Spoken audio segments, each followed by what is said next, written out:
Salut les runners, où vous soyez sur cette planète, j'espère que vous courez bien. Alors aujourd'hui, ne faites surtout pas ça.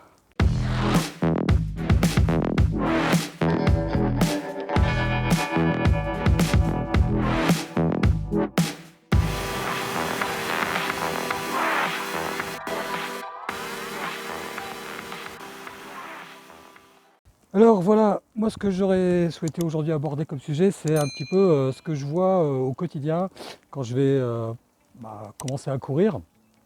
Je vois d'autres coureurs qui sont sur le bord de la route, ils sortent de leur voiture ou ils sortent de chez eux.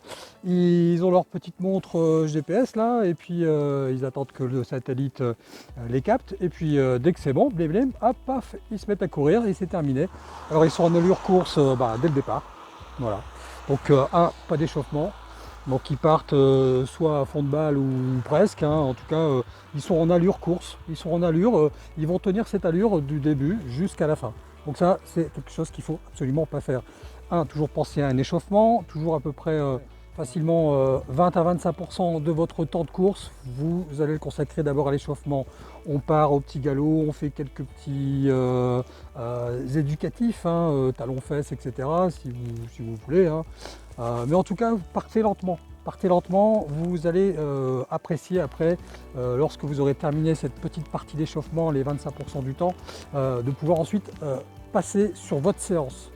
Votre séance de course, ça peut être une allure marathon, une allure 10 km, ça peut être des fractionnés, ça peut être ce que vous voulez, ça peut être de l'endurance fondamentale ou de l'endurance un petit peu au-dessus de l'endurance fondamentale, voilà, tout simplement. Vous faites votre séance et puis gardez à peu près le même laps de temps, 20 à 25% pour la redescente, donc redescendre en cardio, ce qu'on appelle le refroidissement.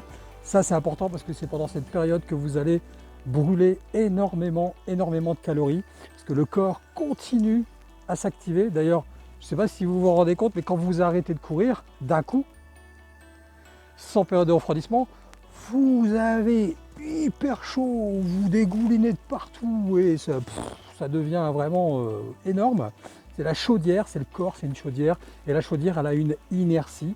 Donc ne faites pas ce que je vois habituellement, des gens qui partent, bim, hop, c'est parti, et une fois qu'ils ont terminé leur séance, ils arrêtent. Voilà. Donc échauffement, refroidissement et votre séance entre les deux, ça va vous aider à aller bien plus loin et vous améliorer, et puis à faire une bonne séance, vous sentir bien. C'est surtout ça qui est important, c'est vous sentir bien.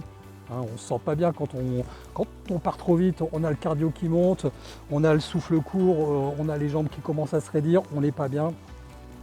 Et quand on arrête brutalement, c'est pareil, le corps c'est une chaudière, et puis il continue à carburer et on ne se sent pas bien. Voilà.